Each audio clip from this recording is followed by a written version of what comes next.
I was born and raised in Greenville, South Carolina. I was born and raised in Greenville, South Carolina, and I was raised by my grandparents because at a very early age my mother had stepped out and my father was working 2 jobs, so it was me and my grandparents. And my grandparents were the traditional conservative Southern Christian folk, as they say. They were they were very, very conservative in their ideals and their ideologies, in their ways. You know, as you hear about, people being set in their ways, that was my grandparents. Like we did it this way, and this is the way you did it every single day, and that was it.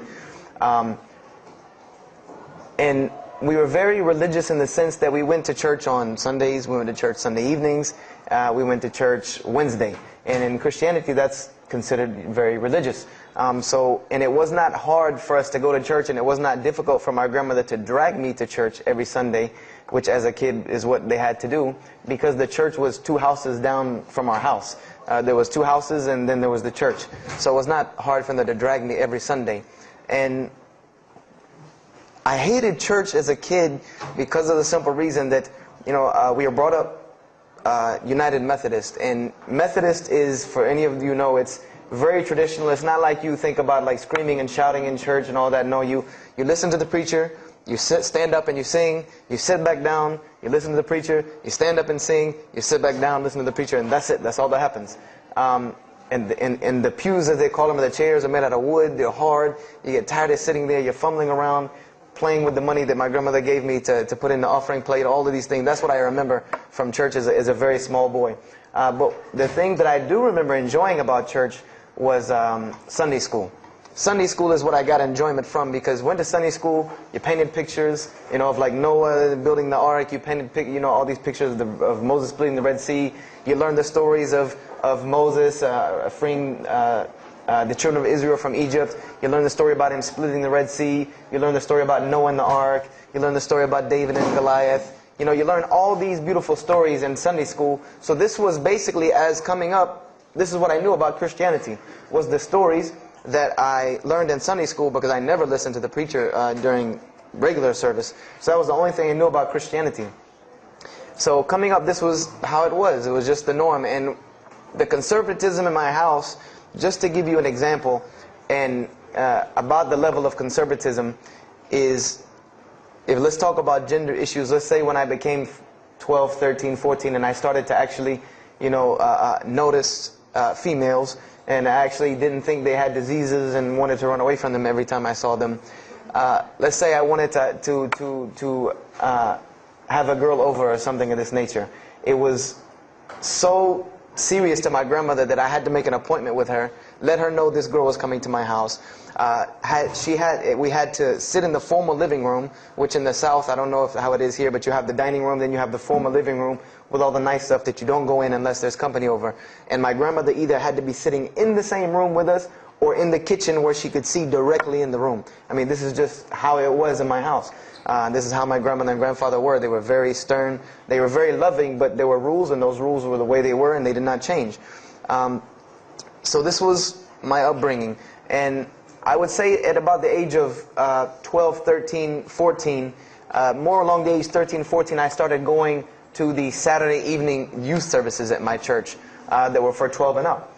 And the youth services were held in the gym, and they were totally different than church. At the youth services you went, we played basketball, we played volleyball, we played dodgeball, we played every kind of sport, and we ate pizza and cake and candy, all the stuff kids like to do. And at the end, the youth minister, who happened to be my catty corner neighbor across the street, when I was 14, he was 17, he was the youth minister, so he would sit us down and give us a 30-minute lecture about Christianity, about something about God, he would give us a 30-minute sermon, and that's how the youth services were.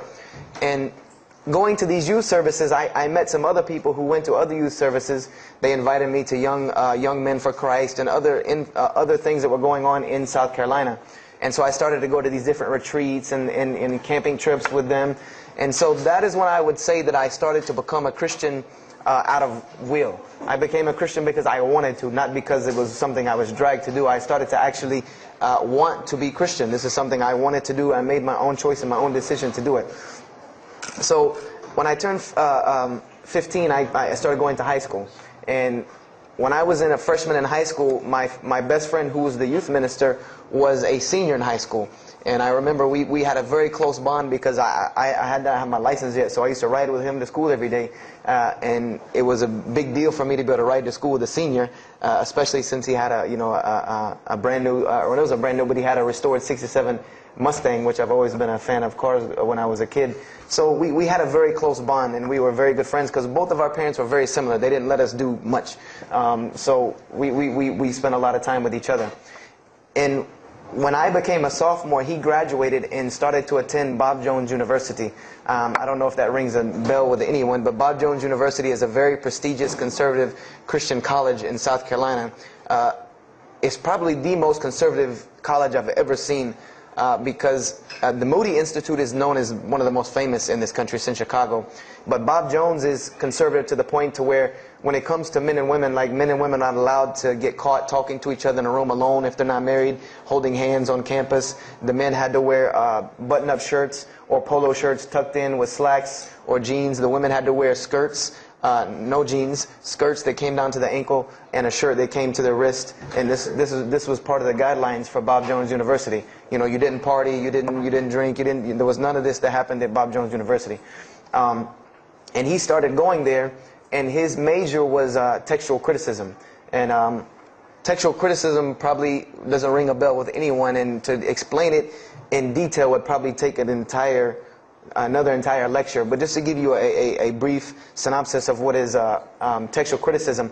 A textual critic takes the ancient manuscripts of the Bible, the pieces of parchment that were found all over the world, and he has to learn Hebrew, Greek, Aramaic, Latin, these languages that these parchments have been found in. And he has to take these scriptures and try to find out where they came from, why there are variations in the many different versions of the same parchment. Let's say you have Matthew chapter 1 from the Bible. There might be 5,000 different variant readings of Matthew chapter 1 in 6 languages. And so he has to be able to take all these and sift through them, try to find out why there's so many variations of the readings, and then determine which one is the original. And that's not as easy a task as it seems. You could figure, which whenever the oldest is probably a more original, which is not the case. Since there are no originals, you might have one parchment that is the oldest parchment of the group, but it might be a copy of a copy of a copy of a copy of a copy of a copy laden with mistakes. And then you might have the newest parchment in the series that might be a once over copy from an original, or a twice over second copy from an original. Therefore, it would make the newer parchment more original than the older one. So it's not a very easy field to go into. And he started studying textual criticism, and being that I was his best friend, I started studying textual criticism. Whenever he was, doing his homework or research papers, I was right there with him. Whenever he did a homework, he would always let me read it. Or when he finished his papers, he would give them to me. He would pass down all of his papers to me. Every textbook, when he was done with it, he would give it to me. I started to learn a little bit of Greek, a little bit of Hebrew. So I became, started to become a layman's textual critic, and I applied to Bob Jones University in my sophomore year because it was a 3-year waiting process for Bob Jones. And when I turned 16, almost 17, my friend came to me one day and he asked me a question that I had never really even pondered upon. He asked me, he said, "Have you ever read the Bible?" And I said, no, in church. I mean, yeah, we've all read the Bible in church. Your parents make you open it up and look at it. And at the Bible studies I went to, Young Men for Christ, we did have Bible studies, and we'd read a few passages and talk for 2 hours about those few passages. But he's like, no, have you ever read it? Like you read a book beginning to end. I said, no, I don't know anybody that's read, nobody that I knew had ever read it, beginning Genesis 1:1 to the end. He said, but this is the inerrant word of God, as we are taught. This is our instructions on earth. Why haven't we read it? Why have we not read this book? And I said, that's a very good question. And he gave me a challenge. Well, it was basically a challenge for us both. He said, let us start with Genesis 1:1, and let's read the Bible, and let's see what God says to us. because this is the inerrant word of God, inspired to men for instructions for us. So let us see what God says to us. If God can talk to the preacher through this book, why can't he talk to me? I said, you're right. I said, that's very good. I had a lot of time on my hands. I wasn't really allowed to do much anyway after school, so I said, why not? Let's read the Bible. I was somewhat nerdy as a 14, 15-year-old, 16-year-old. So we started to read the Bible, and we decided to go from Genesis 1:1. And what we tried to do, this was the attempt that we made, was to not think of anything that we'd ever heard about Christianity, but to open the Bible, and let's say I just found this book in the desert, and read it and see what it says to me. Let it talk to us. So we started Genesis 1:1, and we started reading through the Bible. You know, we did some of it together, and most of it I did by myself, because I'm a very, very quick reader, so I decided to read a lot on my own. And as I was reading through the Bible, I started to notice the stories that I had heard in Sunday school. You know, you start reading Genesis, you read about Adam and Eve, we all know that story. You started reading about Deuteronomy, Exodus, you know, the stories of Moses, the story of Noah, the story of Lot and Abraham, and all these stories that I know. But I was surprisingly and astonishingly shocked by some of the stories that I read about these same people that I learned about in Sunday school. Just for instance, and this is a big testament to why Allah kept sending us prophets and why Islam was sent as a complete and perfected deen with the Quran. If you read about Noah in the Bible, there is the story about Noah saving humanity from the flood with an ark and all of that. There is this in the Bible. There's another aspect to the story of Noah that not many people know about unless they actually take time to open a Bible. This will not be preached from any pulpit anywhere. Is that the Bible says that Noah was an alcoholic. This is the Bible's portrayal of Noah, or Nuh alayhi salam, that he was an alcoholic, that he was a drunkard. This is the word used in the Bible, that he was a man given to alcohol. And I'm a psychology major, and my field of specialty is mental illnesses, and alcoholism is one of those, is a mental illness. And I know from seeing alcoholism's effect on one of my close friends' parents, I know that someone who is truly addicted to alcohol, and if Noah lived for so long addicted to alcohol, he was seriously addicted to alcohol. It is hard for someone addicted to alcohol to hold down a 9-to-5 job working at McDonald's flipping hamburgers, much less construct an ark to save humanity from a flood that's never happened. So that stopped me for a moment in my tracks, and I said, Noah was an alcoholic, you know, and it bothered me for a minute, because I said, you know, things started popping in my mind like, if Noah was a drunkard, how did he know God was talking to him? Because, you know, I've seen some people, they're alcoholics, you know, you were just asleep in my dog's food bowl the other night drooling, and now you're telling me you were talking to God last night. You know, you know, to rationally, that would not make sense to me. That's like, you know, an alcoholic on the street coming to you and tell you God's talking to him. You know, he has no, this would give this man no validity. This man has no validity with anyone. So I didn't pay it too much attention. It caught me, but I said, you know what, I'm going to keep going, because there's one thing that you don't do in Christianity, and I'll tell you what it is in a minute when I started doing it.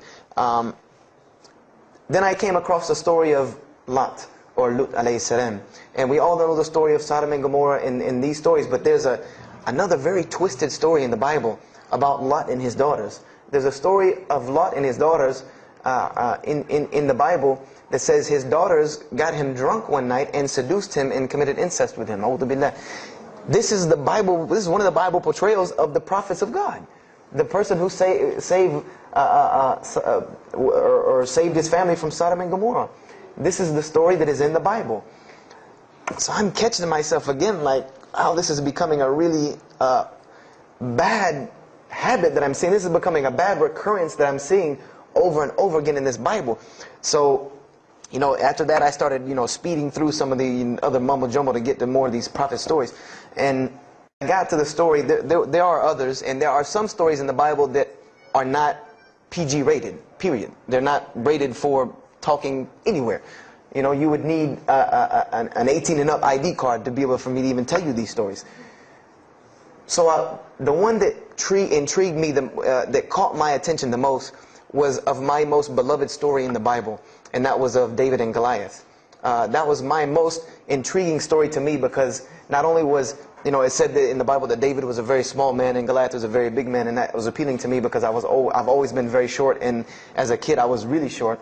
So, I said this was a very beautiful story to me, just in its prose and in its concept of overcoming. And so I started to read about David. And there are very beautiful stories about David in the Bible. There are indeed. But there is one story about David in the Bible that shocked me to my core.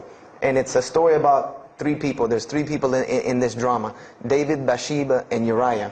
And it says that David saw this woman named Bathsheba. And she was one of the most beautiful women of her time. And she happened to be married to one of the commanders of his army named Uriah. But David on this day decided that he was not able to resist his temptation to be with this woman Bathsheba, so he did. And he committed adultery with her.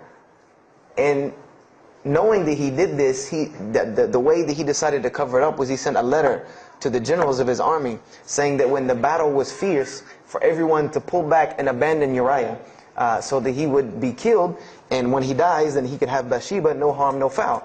So David went from being the slayer of Goliath, the hero from man, to an adulterer, a plotter, and a murderer.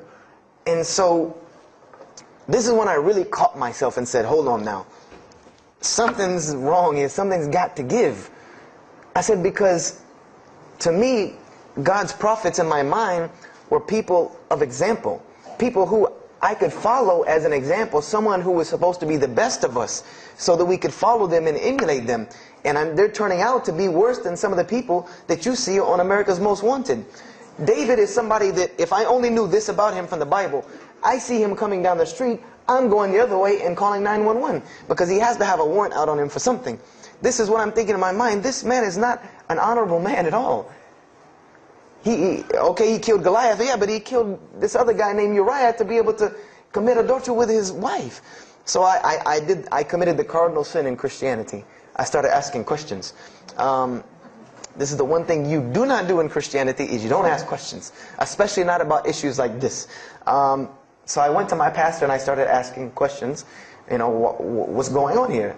Pastor, there's a very bad recurring habit about these men in the Bible. What is the deal here? And I remember he told me the same thing that almost every pastor or every evangelist or anyone I talked to about this, same answer, almost like it was programmed. They would put their hand on my shoulder and say, Brother Joshua, don't let a little bit of knowledge wreck your faith, because you're not justified by knowledge, you're justified by faith. And they would quote me verses like, lean not on understanding, Paul's, we're justified by faith in Jesus Christ. They would quote this whole line of thing to me like it was already pre-programmed, that they programmed in pastor school that people are going to ask you questions and here's the answer. So I said to myself, I don't know, Pastor, this just seems kind of odd. He said, let me tell you something. What you're reading is the Old Testament referring to God's covenant with the children of Israel. And they were a different people, a very stubborn, crazy people. So why don't you move on to the New Testament? In the New Testament, you'll find the new covenant that we're under with Jesus Christ, and I promise you things will change and be better. I said, okay, perfect. So I went ahead and finished and got to Malachi and then started with the New Testament. So I opened the New Testament, I said, here we go. Let's start all over again. But there were a few things that I had learned from the Old Testament that I wanted to keep in mind when I started to read the New Testament. I learned, number one, that God was one in a unique sense. This is what I learned from the Old Testament, that God was one in a singular, unique sense. This is over and over and over and over very clearly in the Bible. God's nature is one. This is so clear through the Old Testament. And that He was very jealous about His worship. And every single time the children of Israel would turn to something else other than Him, He would punish them and restrict their lifestyle. This is something that I learned. And it kind of, the similitude to me with how God dealt with the children of Israel was, and I hate to use this stark contrast, but it's almost as if one of us went out, God forbid, I hope not, and let's say we went out here and robbed a bank. You rob a bank, you're going to jail for a long time. And every day when you wake up, do you think that that jail is going to look like the Hilton at LAX? No, I doubt it. It's probably dark, cold, bad food, orange jumpsuits, not nice people, the whole 9 yards. And the reason why this is, and I know this now from studying psychology, is that this is supposed to be a stark reminder every single day when this person wakes up that you are in jail. This is supposed to remind them every single day you're in jail because you committed a crime. And we run this, not you. This is the message that is being portrayed to this person in jail. So when the children of Israel kept rebelling against God, He restricted their lifestyle. If you study Judaic law now, it is some of the most strict religious law you can find. All of the good things that we enjoy as Muslims, even when it comes to dietary laws, like the good parts of the meat that we are allowed to eat, they can't have these things. These are things that are restricted from them. Why? Because God, Allah, wanted to remind them every day that I am Allah. I am your God. You will worship me. I run this, not you. And I understood this from reading the Old Testament. This is a concept I had come across. So I started with the New Testament, Matthew, Mark, Luke, and John. And one other thing that I did when I started to read the Bible was, if you go to Barnes & Noble, let's say you go to Barnes & Noble and you take a book off the shelf, what is usually the first thing you look at? The title. Then the next thing, the author. You want to know the title and the author. What is the name of the book? Who wrote it? And if you do this test with every single book of the Bible, you get a title and no author. Author unknown. Or author is appears to be so-and-so. Or we derive that so-and-so possibly written this. You know, like let's just say for Exodus, they say Moses wrote Exodus. Which if you read some of Exodus, he couldn't have written all of Exodus because the last part of Exodus is Moses' death, burial, and Joshua taking over the children of Israel. And now, unless Moses was a sure indeed prophet that was able to write things after he died, then he did not write these things. And so when you go to Matthew, Mark, Luke, and John, I wanted to know Matthew who, Mark who, Luke who, John who, because it's called the Gospel according to Matthew. The bad thing is that no one knows. No one knows because no one pinned their name down to these things. No Bible scholar in his right mind will tell you that we know for sure Matthew so-and-so wrote this, Mark so-and-so wrote this, Luke so-and-so wrote this, John so-and-so wrote this. It's factual information that we do not know who wrote these. So I was intrigued. I'm like, that doesn't, why would somebody write this book that's supposed to be passed down over generations and people are supposed to, this is the inspired word of God to guide mankind, and nobody decided to pin down who wrote it. But anyway, I started to read it, and I started to notice things about the teachings of Jesus Christ. And they were not what I had learned in church. When Jesus spoke, He spoke of the nature of God. And when He spoke of the nature of God, it was the same nature of God that I found in the Old Testament. Jesus said many times that God is one. God is unique. He would even quote from the Hebrew Scriptures. Hear, O Israel, the Lord your God is but one. When He was asked, what is the greatest commandment? Or He was asked the greatest commandment. He said the greatest commandment, and every Muslim should understand these two concepts. This should be nothing new to you. The greatest commandment is to love the Lord your God with all your heart, with all your might, with all your strength, and then to love your neighbor as you love yourself. He said the rest hang on these two, which we know in Islam we have rights of the Creator and rights of the creation. So this was the concept that He was teaching.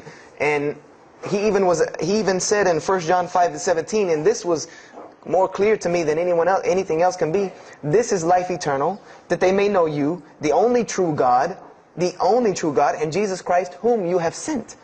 And when you look at that in the Greek and the Aramaic, it is almost exactly to a T of La ilaha illallah Muhammad Rasulullah. Now that I know Arabic and have understood that, very same similar statements.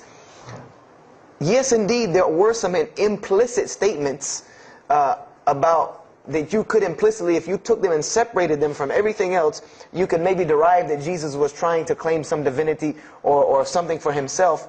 But I also know from doing psychology, and I did a little bit of law too, that an implicit statement cannot override an explicit statement. An explicit statement always takes precedence. So if Jesus said God is one, and He anagorically may have alluded to God being more than one, then the clear statement overrides that each and every single time. So this is what I found through the New Testament. And I also found that Jesus taught salvation. But his salvation that he taught was obeying God and following the commandments. This was his mode of salvation. One man asked him, "Good master, tell me how I can inherit the eternal life." He said, "Follow the commandments." Follow the commandments. He even, in Matthew, was so sincere about it. He said, "Whosoever shall follow the least of these commandments and teach men to do so shall be called the greatest in the kingdom of heaven. But whosoever shall break the least of these commandments and teach men to do so shall be called the least in the kingdom of heaven." So this I understood very clearly, that Jesus taught the same nature of God that was in the Old Testament. He taught that the salvation lied in worshiping God and following the commandments. This I understood. Matthew, Mark, Luke, and John were very clear about this. There were other things, the only begotten Son, but these things were not in red letter, so I did not give them as much weight as what I did to the actual words that Jesus Christ was saying out of his own mouth. So I read Matthew, Mark, Luke, and John. All of it was saying the same to me. I said, and I was thinking to myself, this is not what I was taught about Christianity. You're taught that God is 1 in 3, 3 in 1. 1, 1, 1 equals 3. Father, Son, Holy Spirit. Jesus died on your cross to forgive your sin. And there was another thing that I noticed from the Old Testament, and this is a beautiful lesson to Muslims, because you're asked this all the time, especially when it comes to dawah. And I never put 2 and 2 together until I learned Islam and then read the Bible one more time. Is I wanted to know why the Jews wanted to crucify Jesus so bad. Why so bad? They could have just mobbed him anywhere and killed him on the street. It's not like he had clans like the Arabs that would have come and backed him up. I said, why didn't they just kill him? Why were they so strict and sincere to tell Pontius Pilate, you got to kill him and you need to sanction it? We can't do it, but you need to sanction it to kill him. And now I understand it. Was that Jesus had a mission, and that mission was to share God with the world.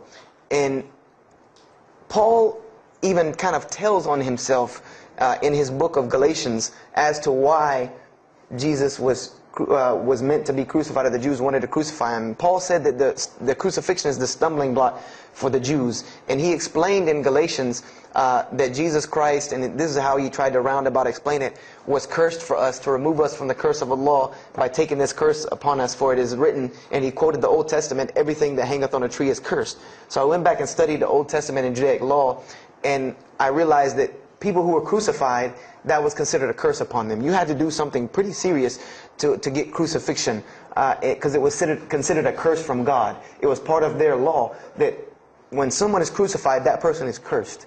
So wherever they buried these criminals, like in the graveyards in Israel, in Jerusalem, in Palestine, where they buried these criminals that were crucified, this was considered cursed ground. This was considered ground that you didn't go on, and you did nothing here, because these people are cursed by God. So I started to put 2 and 2 together. It's not that they wanted to kill Jesus, because they could have just killed him. They wanted to disprove who he was. This was their point, was to disprove who this man was. He said he's the Messiah. They wanted to disprove it, and they knew if you can crucify Jesus, he can't be the Messiah. He cannot be our Messiah if you can crucify him. And even if he is, if we can still force our crucifixion on him, then that'll detriment his message. So they understood this and knew this, and this is why they wanted to crucify him. And this is exactly why Allah saved him from it.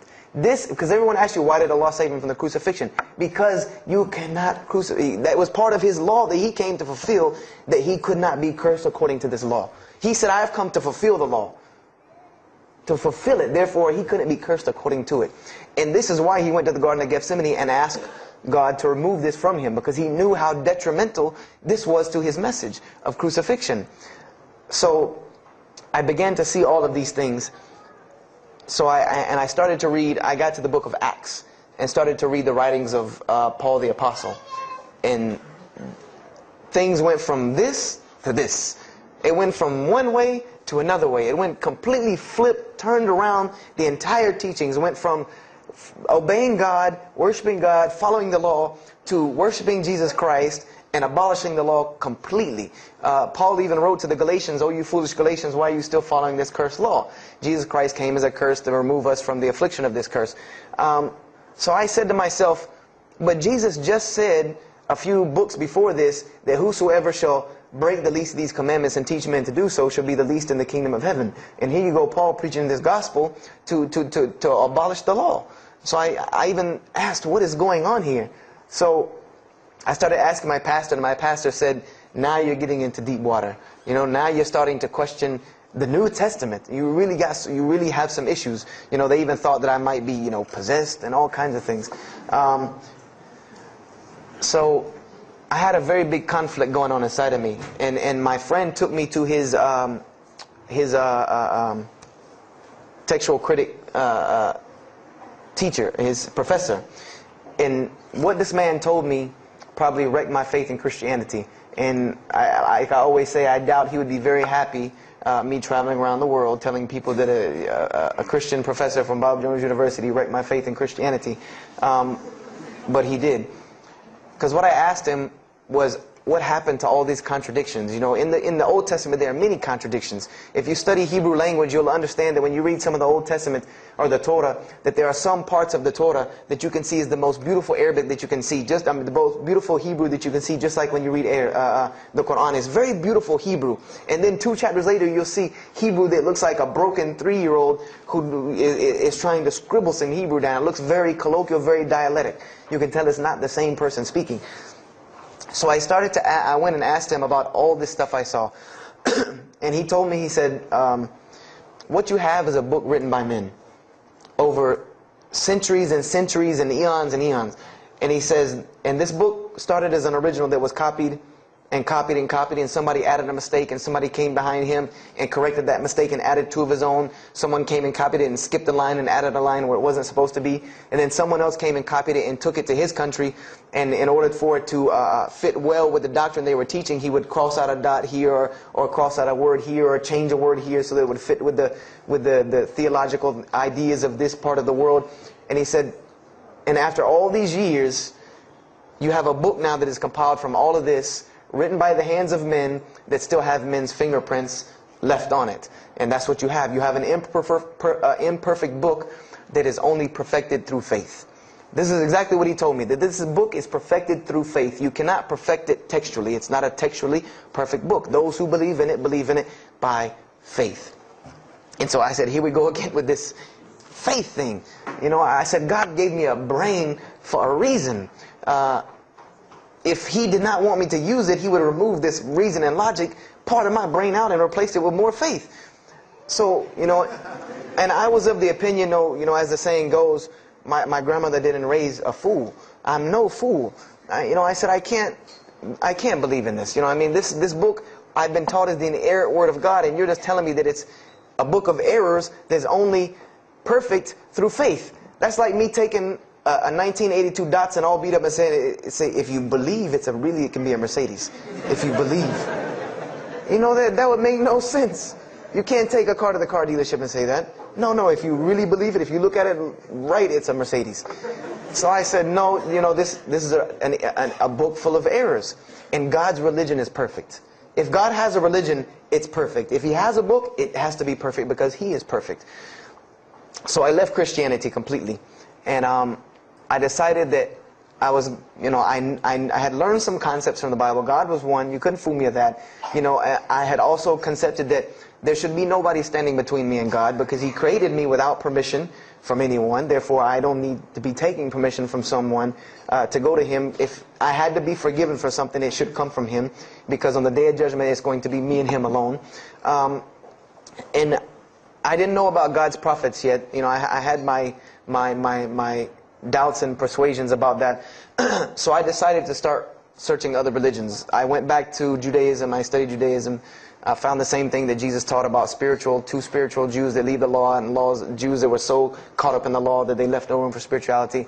I studied Buddhism, Hinduism, Taoism, Confucianism, Wiccan, Bushido. You know, everything I could get my hands on, every type of ism or religion, I studied it. But there was one litmus test that I used for every religion. And whenever I met them, or the people or whatever about this religion, I would always ask them, do you have a book?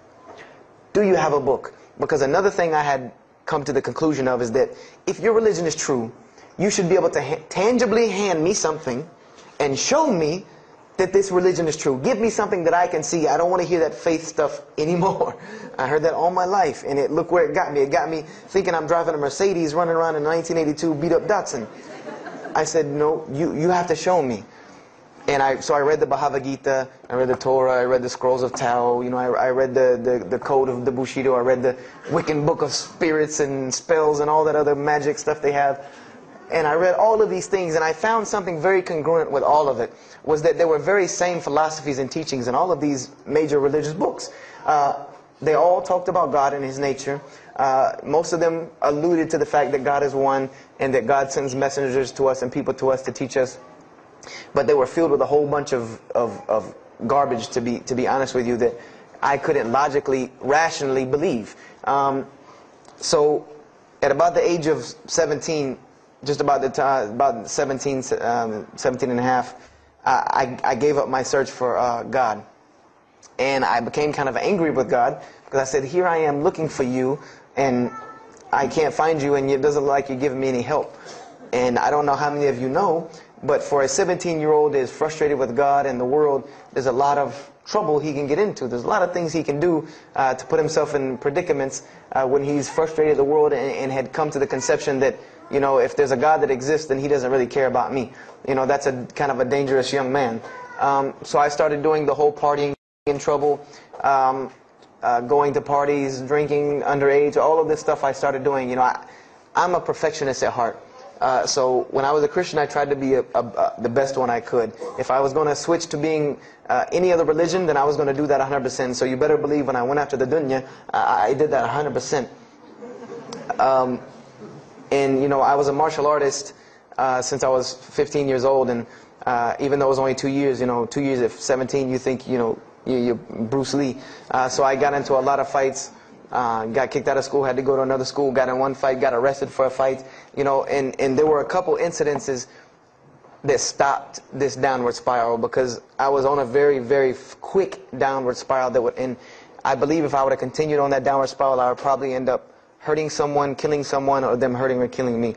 And there were two incidents that brought that to an abrupt stop, like pulling the emergency brake. And the first one was a car accident that I was in. My friend and I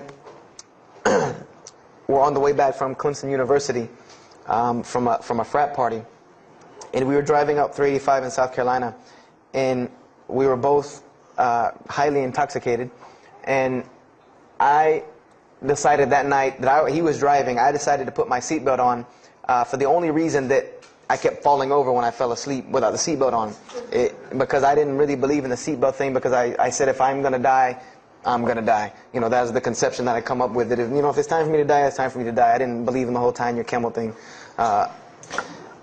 So I put on my seatbelt, and I fell asleep. And the next thing I know, I remember waking up with the car shaking. And I woke up to grab my friend because I thought maybe he had fallen asleep. But when I woke up, the only thing I saw was the tree line and then the pavement coming right at my face. And the window smashing and the car flipping, the whole 9 yards. And us landing in a ditch. And I remember getting out of the car. That was the first thing I thought. You know, number one, I couldn't believe that, you know, you don't really think about, oh, you're alive. No, you just move. I jumped out of the car and realized that I had jumped out of the back of the car that wasn't there anymore. It was still in the median on the other side of the highway, and the front part of the car was over in the ditch. And I drug my friend out, who was knocked unconscious, and pulled him over to the side of the road. I had no injuries. I looked at myself trying to find what's missing. And there was nothing but a piece of glass stuck in my arm that I pulled out. And it just so happened that a state trooper was passing the other way because he turned around and came back. And when he came back, he asked what had happened. And the first thing he asked me was, did you see what happened? Because there was other people who would pull over. So I guess he thought that I was a bystander, because I started to walk towards him. He's like, did you see what happened? You know, where are the people? I said, yeah, I really saw what happened. I was in the car. You know, and he was like, you know, as they say, like the color drained out of his face, because he was shocked. He said, "There's no, how were you in that car?" You know, and of course they took the hospital. My friend got arrested, DUI. But before he put us in the ambulance, he was a man of God, because he looked at me and he told me, he said, "Young man, you better realize that you're on this earth tonight for a purpose. The only reason you're still alive is that God has a purpose for you. If not, you don't live through things like that. People without purpose, if you didn't have a purpose, then this night would have been your night. So you need to realize that. I said, this old man's out of his mind. You know, if God had been looking for me, he had the opportunity to get me a long time ago. So don't tell me about that God stuff now. So I paid it no attention. And about a month later, 3-4 weeks later, my friend and I, same two, he's on crutches still, we decided to go to New York City. We decided to just take off, drive to New York City. We didn't tell our parents where we were going. I said I was sleeping in his house. He said he was sleeping in my house for the weekend. So we drove to New York. And in New York, I remember going to the ATM to get some money. And in New York, they have these ATMs where you have to go in the little glass room to get your money at ATM. I don't know if they have that here or if any of you have been to New York. Now, alhamdulillah, you have to put your bank card in to go in there. But in '97, it was not like this. You went in, and it was almost like the game Mousetrap, because you go in, take out your money, criminal comes right in behind you. There's nowhere for you to go. You know, there's nowhere to run. So I went in and I took my money out of the ATM, and I heard the door open behind me. You know, so I turned around. You know, I thought somebody was coming in behind me, and there was a man who put a gun to my face. And he must have really needed this money, because he didn't ask me anything. He didn't say a single word. I just remember looking at the gun in my face and him pulling the trigger. And it was a revolver. And to this day, I'll never forget that image in my head of seeing that little spindle turn and hearing that very distinct click of a revolver. And it probably could have been like a .32 snub-nosed gun like this, but when it was in my face, it looked like one of those like cannons that you see on the movies. And I remember when he pulled the trigger, I didn't think anything. You don't think anything. You just blank. You just go into this like shock of blankness. And then a couple seconds later, thankfully I had been doing martial arts. That might have helped me overcome the fight or flight syndrome, because all I could think was, go! You know, like myself kicking myself, like, what are you doing? Go! So I bum rushed him. We went flying, he went flying, money went flying, gun went flying. And I took off and went to the hotel and didn't say anything to anybody. We went back to South Carolina the next day. And I didn't say anything because we weren't supposed to be in New York. My grandfather would have killed me. If that guy didn't kill me, my grandfather would have took care of it. So I didn't say anything until about a month or two later. You know, I kept having nightmares about this same incident. I kept having night terrors from this incident. And so I told my grandmother about it. And she told me the same thing that the officer had told me. She said, you know, you have to realize that God has a purpose for your life. You're here for a reason. People don't go through the things that you've been through and still walking on this earth without a reason, and you're pushing the limit. This is what she told me. You're pushing the limit, really. God has something for you, and He wants you to get it, but you're pushing it. And she didn't tell me to go back to Christianity and study my Bible. The only thing she told me was that God hasn't gone anywhere. You just have not looked in the right place yet. And so I decided to put myself back together.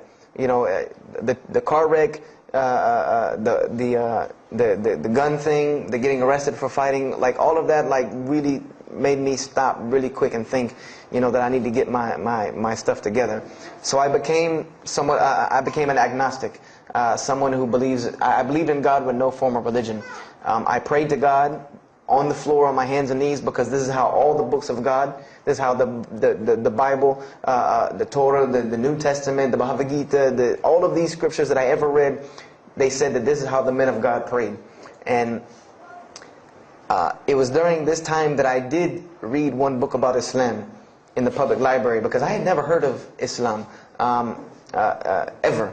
But I remember I was looking in the religious section in the library at school, and there was a book about Islam, and or it was in the library, the public library, and I remember it was some title like "Why I'm Not a Muslim" or some, you know, one of these titles that was propagandistic against Islam, but I had no idea. So I just took the book and I read it, and I remember it said that Muslims, M-O-S-L-E-M-S, and any of you knowing Arabic knows that's a very derogatory word. A Muslim is someone who oppresses someone else. That's a very quick sleight of the pen that was used in the past for a very real purpose. It said that Muslims were people who worshipped a moon god named Allah, who lived in a box in the desert, in Saudi Arabia, and they were oppressive to women. I remember there was a whole chapter about how they could have 4 wives and as many as they want, actually, because they could marry 2, divorce 1, get 3 more. You know, this whole, you know,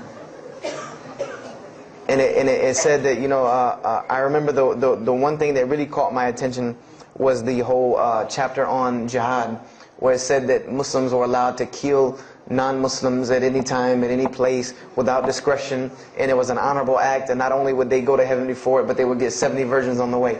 You know, so I closed the book on Islam, put it back on the shelf, and marked off Islam off my little list of religions, and said thanks but no thanks, and if I ever see a Muslim, I am out. And I said I'm pretty safe in Greenville, South Carolina. I had never seen a Muslim ever. So I said, you know, I don't have to worry about running into no Muslims, thank God. So, you know, I started, you know, just worshiping. You know, I tried to just be a good person, you know, pray to God, ask Him for guidance, try to be a genuinely good person. And I remember what changed is when I met a Muslim. I met a Muslim who I had met a couple of times at school. We had went to school together, and I knew him, but I never knew that he was Muslim. And there's a couple of reasons why I never knew he was Muslim. Because he was African American, number one, and the book said that Muslims were Arabs. And number two, I didn't know, you know, I thought Muslims ran around, you know, marrying as many women as they want and killing non-Muslims. I didn't know that they could also be part-time drug dealers. So I didn't know, I never knew that this guy was Muslim. I didn't put 2 and 2 together. So we were at his house one day, and me and my other friend, the one that, you know, I got into a lot of trouble with, I'm trying to keep him out of trouble now. We were at his house, and we were debating something about religion. I forget what even the topic was, but you know, you had 2 teenagers thinking they know everything. And I was trying to explain something to him about the Bible. And that guy came in and was listening. He said, "Have you ever heard of Islam?" I said, "Yes, I've heard all about Islam." He was like, "Okay, so what do you think of it?" I said, "What do you mean what I think of it? That's probably the worst religion I've ever seen on the face of the planet." He's like, "Why?" And he's like, "But I'm a Muslim." I was like, "Man, stop playing." You know, like, you're an African American. You know, he's like, "So?" I'm like, "The book said you guys were Arab. All the Muslims were Arabs." He was like, "What else did you read in the book?" And I told him. He was like, "Man, what in the, you know, what have you been reading?" He's like, "You need to go to the mosque for Jummah." He's like, he told me, he said, "I'm not a good Muslim." This is what he said to me. He said, "I'm not a good Muslim. I'm not even going to try to front and say I'm a good Muslim." He said, "But I can guide you to some people that can tell you the real truth about Islam," because he knew about my story about wanting to find religion. And he said, "You need to go to the mosque for Jummah." And I said, What's Jummah?" He said, "It's just like church with no chairs." And I said, "I can do church with no chairs because in church the chairs were the worst part anyway." Because they had these hard benches that you sit on that are like this and are so hard. I said, "That's good. You sit on carpet? Wow, man, every church should be like that."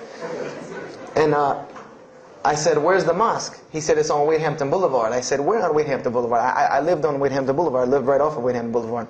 He said, "You know where Lee Road intersects with Wadehampton?" I said, Yeah, I live on the other side of that intersection." He said, "It's right there." I said, "No, it's not. There's nothing. There's a gas station or a church." He said, "Yeah, you know that church, the Evangelical Missionary Training Facility?" I said, "Yeah, I used to take missionary classes there." He said, "You know that building in the parking lot with the gold thing on top?" I said, "Yeah, the gym?" He was like, "No, that's the mosque." Because I had always thought it was the gym because it was in the same parking lot and it was just rectangular with 2 glass doors in the front. And you could literally walk in between the church and the masjid and touch them like this. Anyone doesn't believe me, go to Greenville, South Carolina, look at the masjid. You can almost touch both of them just like this. He said, "Yeah, it's right there." I said, "I've never," you know, at first I was shocked. Like, I've been living across the street from all these crazy Muslims all my life. You know, I said, "I never knew." You know, and he told me to go to Jummah, and I asked him what time. He said he would meet me there at 1 o'clock in the afternoon on Friday. So I said, okay. I went on Friday. And I'm waiting outside for him. You know, I'm not going inside. That's not happening. You know, and I'm seeing all these people going in. And at this time, it was a predominantly Indo-Paki Arab masjid. Anyone who went in was not American, period. And I did not see even one African American going there. And I did see one, and then when he went in, I heard him talking in a dialect that I realized he was probably from Africa. So I said, he's not American. So I'm not going. I'm waiting, and I'm standing outside, sitting on the church steps, and the imam pulls up and parks right in front of me, who I had no idea he was the imam. But he got out, and he asked me, you know, am I waiting for someone, this, that, and the other? And I explained to him. He said, oh, yeah, we know this brother. You don't see him that much, but we know who he is. And, you know, he said, I'm glad you came. You know, he was a very, very nice, gentle young man. And he invited me into the mosque, and I kind of wanted to wait on my friend, you know, but I didn't want, you know, at the same time, I didn't want to tell this man I don't want to go in. So I went in, and they put me in the back and gave me a chair anyway. And I said, I came to sit on the floor. And they gave me a chair anyway, you know, and all of these people are piled up in front of me. And there's no Americans here. And I'm starting to wonder, you know, if this is a setup. Because it's starting to smell like a setup to me. Because in my mind, I'm like, you've been set up before, and this seems kind of like this. So, and I'm starting to think in my head, you know, scenarios, you know, a young mind at play. You know, I said, this other guy, my friend, he probably was in the same situation like me, and he probably made a deal with them to get out as long as he brought other Americans and tricked them into coming to the mosque so they could do their jihad after Jummah and get their 70 virgins. So I'm sitting here, and there's all these people in front of me, and then there's a curtain with all these people behind me making noise, and I have no idea who's back here. So I'm stuck in the middle of this. I hear that it's some women, but I don't, you know, there's a curtain. I have no idea. So I'm like, there's something very odd about what's going on right here. I'm like, just let me make it. I'm starting to look for the exit. I'm like, you know, calculating how many people are between me and the exit. You know, I know some martial arts, so I said I might hit a couple of them and I'm out. And then the imam came, and I just now realized that he was the imam because he got up on the minbar, you know, and they started to call the adhan. And, you know, I said, okay, that man seemed nice. He seemed genuinely nice. So I felt a little more comfort. And then he got up after the adhan, and he started his khutbah. Inna alhamdulillah nahmaruhu wa I said, oh my God. I said, I bet you he's talking about me. You know, and he's being forceful. You know, he was getting loud and banging on the minbar, and he's pointing in my direction. You know, I'm like, oh man, I got to get out of here really quick, you know. I said, well, I'm going to take my chance with the women behind me. I'm going through the curtain. And then he started to, when he got done with his Arabic tirade, he started to explain it. You know, that verily all praise belongs to Allah alone, or God alone. And Him do we worship, and Him do we seek help and assistance. We seek refuge with Him from the evil that lies. You know, he explained what he said in Arabic, and it sounded to me so beautiful. It was very, very beautifully prosed, what he said, and I wanted to know where he got that. You know, I said, where did he get that? You know, because it was only about God and about the nature of ourselves. All of us should know that beginning of the khutbah. And he quoted the 3 verses from the Quran: "O you who believe, fear God as ye should be feared, and do not die." And instead of a state of submission to Islam, he was a very wise man, because he translated everything. It was almost as if he knew I was there and translated everything for me. You know, and he. I remember to this day what the khutbah was about. And I don't know if he did it because I was there, or if that was his already planned khutbah, but it's almost as if it was meant for me. The khutbah was that, the title of it was that the forgiveness of Allah is open to anyone at any time, at any place, no matter what, unless they have committed shirk. And the prose of the khutbah was a very long hadith. A very long hadith that some of you will know. And just to make it short, it was the hadith where the Rasulullah ﷺ met Angel Gabriel or Angel Jibreel, and Angel Jibreel was telling them to tell him that if the Muslims commit this certain sin, to tell them that Allah would forgive them. And every time he would tell the Muslims, they would say, okay, well then what about this sin? And he would go back and meet with Angel Jibreel, and he would go back and come back and say, tell them that Allah will forgive him for that. And this discourse happened, you know, for many different sins. And then finally Angel Jibreel alayhi salam said, tell them that Allah has said, no matter what they do, even if their sins are compiled, you know, like the oceans are from the east to the west, as long as they have not associated a partner with Allah, tell them that Allah will forgive them.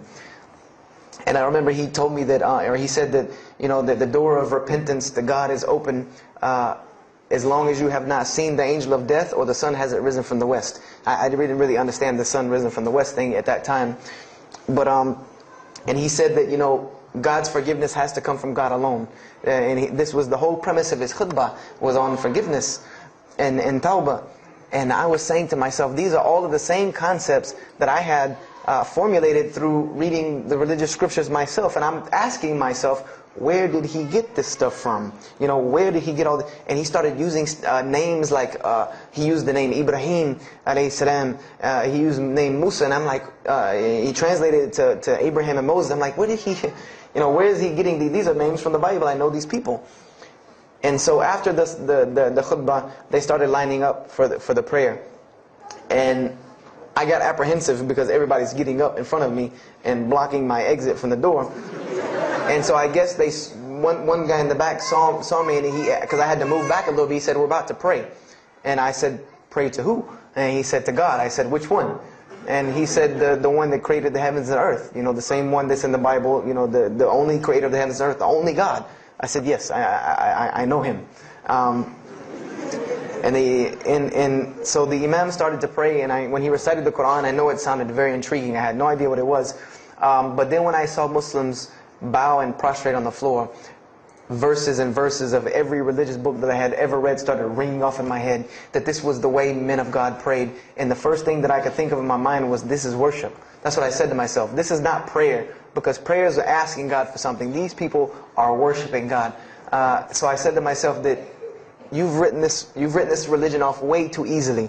I thought I was a much more open-minded person than that, and I was ashamed of myself that I had written it off with just one little book. You know, I had put all these studies into the other religions. I read this one thing about Islam and was done. So I went to the Imam after Jummah. You know, he talked to me, and I would have to say that I was probably a little bit rude with him. And I've asked him to forgive me. You know, I saw him a few years later. I said, you got to forgive me for the first time you saw me. Because he started telling me, you know, would you like to know a little bit more about... He had a very heavy accent. He was an Egyptian brother. Would you like to know a little bit more about Islam? He tried to give me some pamphlets. I said, no. I don't want any of this right here. I said, do you have a book? This is what I wanted to know. Do you have a book? Can you give me... He said, yes, we have a book. I said, it's called the Quran. I said, can I read it? Is it in English? Can I read it? He said, sure, you can read it. And then he tried to explain it to me a little bit, how it came by. I said, nah, just give me the book, because the book should speak for itself. So I took the Quran home, and on Friday night I started to read it, because this is a book I had never seen before. And I was very interested. So I went home and I opened the Quran, and I read the Fatiha. It seemed to me kind of like the Lord's Prayer. You know, it was a little similar to what I found in the Bible. But then I started to read Surah Al-Baqarah. I started to read Surah Al-Imran. And I started to see names that I had seen before. I started to see names like Abraham, Moses, David, Jesus, Yahya, John the Baptist, Zechariah, Mary. And I said, I know all of these names, but there was something different about these people in this book. The prophets that I found in the Bible were people that were deplorable, of not very good character. These same men in the Quran were someone who were at the highest echelon of moral character and moral fiber. They were someone that was an example to be followed, because they lived the message that they preached. Therefore, they were able to be followed and emulated. So I read all of these chapters, and I read the story of Jesus, peace be upon him, because when I saw the name Jesus first, that really intrigued me. I wanted to see, what does this book have to say about Jesus? And I read the story in Ali Imran, and I read the story in Surah Al-Maryam, and it was more beautiful than anything I had ever read in the New Testament, or any nativity story that I had ever heard. It was more beautiful than that times 10. I remember the only thing that I could capture in my mind was the miracle of how, because in the Bible you never really figure out the conflict of how Mary gets over this finger pointing at her about her coming with a baby and she's not married. There's no real end to that. There's no real defense for her from this in the New Testament. But the Quran is so explicit and so clear that Jesus' first miracle was to speak from the womb, to speak as a baby and defend the honor of his mother. Something that you cannot deny, something that you cannot deny about her, who Mary was, when you have this baby speaking on her behalf. So I would say I read the Quran entirely in 3 days. But that first night, after I had made it through Surah Al-Imran, my heart was already given to this book. I didn't know what it meant to be a Muslim. I didn't know how to be a Muslim. I didn't even know what that meant. But I knew that whoever it was that followed this book, I wanted to be like these people. I wanted to be like the people that I read about in this book. These were people I could follow. These were prophets. This was a book of guidance. And this was something that the book is calling and appealing to me. That if you don't believe in this book, you never see that. I've never seen this in any other scripture. The direct challenges that are in the Quran, that if you don't believe this book is true, put it to the test. Put it to the test. And this was something that was so astounding to me, that God is telling you over and over again, if you don't believe this is the truth, test it. Bring me something else like it. Test it. Put it to test. If it was written, if there was more than, all of the analogies about God, everything was so logical, so rational, so reasonable in my mind that it was like 2 + 2 = 4, and that was it. There was no 1 + 1 + 1 = 3, egg, yolk, water, fight. There was none of that foolishness. The Quran was very direct and very straightforward in its teachings. So I gave my heart to Islam that night in my living room, reading the Quran. And I cried and cried, that I had been looking for the truth all this time, had searched all this way, and it was right across the street. Right across the street from my house. And so I went back on Monday to accept Islam and ask these Muslims where in the world they've been all this time. And I go, ready to go in there and do my thing, and I go and the masjid is locked. And because they only came on Fridays in for Isha during that time, and I didn't know. So I said, okay, I guess I have to come back on Friday. Because every time I passed by the masjid after that, it was always locked. So I came back on Friday, and I took my shahada, and as they say, the rest is history. But I don't travel around the world, and this was in December of 1998. I don't travel around the country and the world telling my story, just for the entertainment value. Even though I've been told it does have some entertainment value, I don't tell it for that person for sure. If that was the only reason, then you could just get it off of YouTube and it was the same exact story. I'm going to finish with this, and I hope you can give me 10 more minutes, inshallah, to tell you why I go around telling my story. I tell my story to let everyone realize that there are millions and millions of people just like me. Just like me in 1998, searching for the truth, can't find a way out. There are millions of people. There are probably millions of people in California, hundreds and thousands, if not millions, right here in in Orange County and Los Angeles in the Southern California area, that want to know the truth, that are tired of hearing the same garbage preached to them over and over again, tired of this shaitan box telling them the same thing over and over again, tired of the world being in the condition that it's in, tired of their life being in the condition it's in. And we as Muslims have the solution to every single one of their problems. And guess where we keep it at? Right here inside the masjid. Right here inside the masjid, we have all of this truth. We have the solution to every problem in the world. You want to solve the world hunger? The problem of world hunger? Islam has the problem. You want to solve the problem of world poverty? Islam has the answer. You want to fix the economic situation of this country? Islam could fix it tomorrow. And this was in an op-ed piece in the Washington Post. In the Washington Post, there was an op-ed piece that the two markets that are falling apart in this country are investments and housing. And there are two people in this market that while the rest are bottoming it out, this market is steadily climbing. It's not getting rich overnight like people want to, but it is continually going up, and that is Islamic financing and Islamic housing markets. These two things are so steady and so strong that economists in DC are trying to figure out how they can take some of these Islamic principles, from these investing and housing firms, and plug them into this system to give it some stability, because they realize that you won't get rich overnight in the Islamic system, but it will be stable. It will be something that will give stability. So they are starting to find out that Islam has the answer and the solution to their problems. But we already know this. We already know this, that we can solve every world problem with Islam, would put it into it. But the problem is, we're hiding it from the people.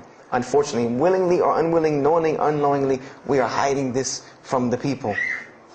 And There's a statement in the Quran and that Allah warns the Jews about what they did with their religion. And it is a statement that is left in the Quran for us, that verily those who conceal the evidences and the clear proofs, after we have made it clear for them in the book, they are those who are cursed by Allah and cursed by those who curse, unless they repent and reveal that which they have been concealing. Those I will accept their repentance, because I am the one who accepts it, the most merciful. We have become guilty just the same way the Jews have of hiding the truth about their religion. When they saw the Prophet Muhammad ﷺ, they knew the truth and wanted to hide it. People, we know the truth about Islam, and we are hiding it. We as Muslims are running around begging Allah for dignity and honor and help when He has already given it to us in this deen.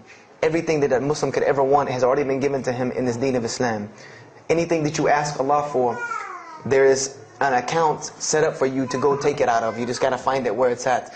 And any of you, I'm not going to go through the ayahs for they're too long, but if you want to know the solutions to every one of your problems in this world and the hereafter, just go read Surah Al-Saf, ayah 10 through 13. Very, very easy solution. If I had the time, I would read them to you, inshallah.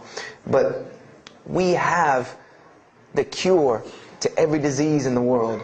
And we're not giving it to the people. And I want to use this as a parable because I really want this to hit home with you. Let's say, what is your name, brother? Abdullah, mashallah. Let's say me and Abdullah are best friends. We're brothers in deen, we're roommates. And we've been roommates for years and years and years.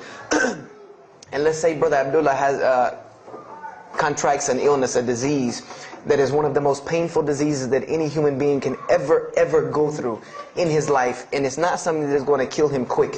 Let's say this disease is going to suffer and fester with Abdullah and make him not be able to eat, sleep, nothing. He's just miserable all the time. When I come home in the evening, he's rolling around on the floor in pain. And let's say I know him in this condition, and let's say one day I come across the cure for his disease. Someone tells me that if you give this to Abdullah or anyone like him, he will be instantly cured and he will never suffer again. And let's say I take that and put it in my pocket, and I don't give it to Abdullah. Why? Why don't you give it to Abdullah?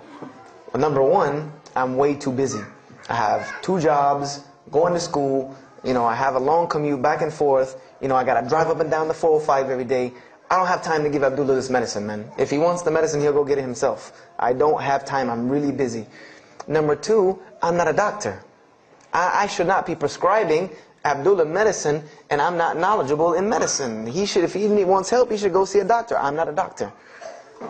Number 3, Abdullah's, please forgive me, but Abdullah's kind of stubborn.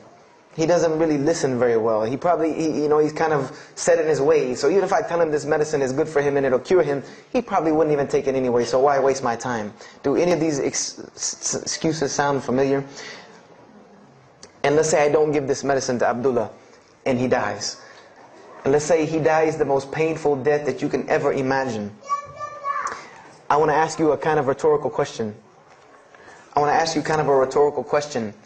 Do you think on the Day of Judgment that Allah is going to call me and Abdullah up and ask him about this incident between me and him because I've oppressed him? I have oppressed him. I've allowed him to suffer knowing that I could ease his suffering.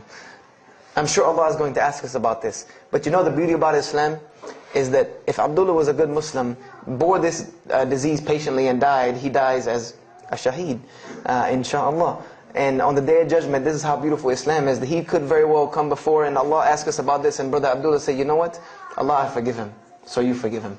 This is the beauty of our religion. And Allah will forgive me.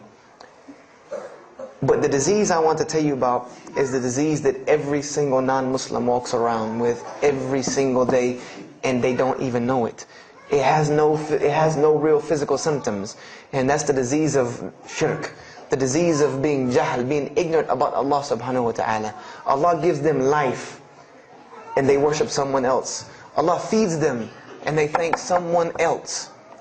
He created them and fashioned them in the womb of their mother and knows them better than they know themselves. And they have no idea who He is. They don't even know who He is. If that doesn't pain your heart to see a person in this condition, then for sure the hearts have become hardened. Because when I see non-Muslims, especially when I sit in places like airports, I see this disease. I see it on them. I see them walking around with it. And there's so many of them passing me, I think to myself, there's no way I could talk to all of them. There's nothing I can do.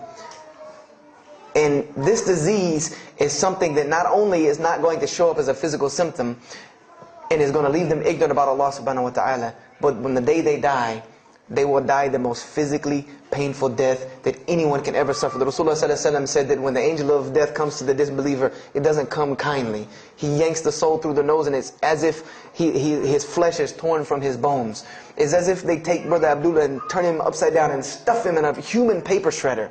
This is the death that is waiting for those who do not know Allah subhanahu wa ta'ala. And you know the unfortunate thing? That while you've been sitting here listening to me, thousands of people have died. Thousands of people have lost their life not knowing Allah while I'm talking to you right now. People in this city have lost their life, and there's nothing we can do about them. They're gone. It's too late for them. We can't save them even if we want to. And that's a deplorable, deplorable, sad, sad fact that we can't save them. But there are many, many, many, many who we can save. And that all that takes is us taking this light of Islam we have and showing it to the world. There's a statement in the Bible, and I finish with this. Whether Jesus alayhi salam said this or not, doesn't matter, because this statement is one of the most profound statements that has been somewhat of a focus for me in my mission of da'wah. It is said that no one would bring a candle into his home and then place a bucket on top of it, because then no one would benefit from the light. No, if someone would bring a candle in their home, they would set it on the table in the middle of the room so that everyone could benefit from this light. And unfortunately, the Muslims of this generation, we are a bunch of candles with buckets on top of it. No one can see our light. No one can see the beauty of Islam. And believe me, if you don't see it, believe me, take it from someone who was once standing on the outside looking through the window at that light. It is one of the most beautiful things you can ever lay your eyes on. It is a treasure to be found of treasures. And everyone else can see this, and they will see this if we show it to them. If we allow Islam to be Islam. If we start becoming Muslims, meaning that the best form of da'wah that you can do to this world is very, very simple. It's not complex. It doesn't take a 10-hour workshop, even though some of the details do. But if you want to know the way, the best way to do da'wah is for Muslims to be Muslims. That's it. Study our history. Study the history of Islam. Why was the world conquered by Islam? Not through military campaigns and wars, but through Muslims being Muslims. The most populated Muslim country, Indonesia, was because of Muslims being Muslims. A few Muslims deciding to get up off their behinds and go to another country and live their life as Muslims, not shaving off their deen to be pleasing to those people, but being Muslims. And when the people asked them and inquired, what is it about you backwards Arabs that we've heard all these crazy things about? Now you come out of the desert with pristine moral and character, and you have better ethics and morals than we do. What is it that's happened to you people? And their answer was, La ilaha illallah, Muhammad Rasulullah. That we believe in Allah and He has sent us a man named Muhammad, and we emulate his lifestyle. That's why we're like this. This is what conquered the world for Islam. This is what conquered people's hearts for Islam. Was the truth and the beauty of it, and its simplicity of its message. This is what brought me, and this is what the world needs. With all of this foolishness going on in the world, this is what it needs, the simplicity of Islam, whether they want to hear it or not. They know it in the bottom of their heart. When you show them the truth, even if they turn away from it, they know it's the right thing. They know it's the truth. And on the day of judgment, you can stand before Allah subhanahu wa ta'ala, having washed your hands and saying that I did my job. And I finished just one more thing. I finished with this. If you don't believe this is important, if you don't believe this is one of the most important things you can do as a Muslim, then the last statement of Prophet Muhammad ﷺ to the Muslims as a whole, he gave his farewell sermon. And we know that what his farewell sermon was a summary or a synopsis of what Islam is and its general principles. And he knew this was the last thing he was going to say to the Muslims as a whole. And how did he end this sermon? Those who are here, pass this on to those that are not here. For verily it may be that the last one that hears my message may understand it than those right here among us. He gave a command to those Muslims to pass it on, and for those Muslims to pass it on, and for those Muslims to pass it on, until there was no one left to hear this message. This was a command he gave, the last command he gave to this ummah as a whole. And then what happened? He pointed his finger to the heavens and said, "O Allah, bear witness that I have indeed conveyed your message." And upon saying this, what happened? Allah revealed the surah, "This day I have perfected for you your deen and completed my favor for you and chose for you Islam as your religion." And the last statement that Prophet Muhammad ﷺ gave to us before this was revealed was that we must pass this message on. He gave us that duty. He took that duty that was only reserved for prophets. No one else, no other. If you don't believe me, go read Surah Al-Bayna about what was commanded of the other nations. No other nation was given this opportunity and blessing to pass on this deen except us. Because there are no more prophets coming. So the job falls on our shoulders. Qurans are not going to fall out of the sky and hit people when they're walking down the street. This job has now become ours. And just like if the Prophet Muhammad ﷺ had not done his mission, he would have been accountable before Allah. If we do not do our job of spreading this message of Islam, we will stand before Allah on the Day of Judgment. Don't be the person standing before Allah on the Day of Judgment and your neighbor that you've known, your co-worker that you've known 10, 15, 20 years come and find you and tell you, you knew this day was coming. You knew this day was coming and what was going to happen to me, and you did not say anything to me. And those people will complain to Allah about us. They will complain to Allah about us. Because we have the truth right amongst them and we're not giving it to them. We need to stop hiding it in our masjids, in our homes, in our hearts. And we need to give it to the people. It's beautiful, trust me. Just hand it to them. Just hand it to them. I promise you they'll take it. Because it's something that is so pure and pristine. And now forgive me for probably going over my time. And if we have time, I want to leave some time for questions and answers.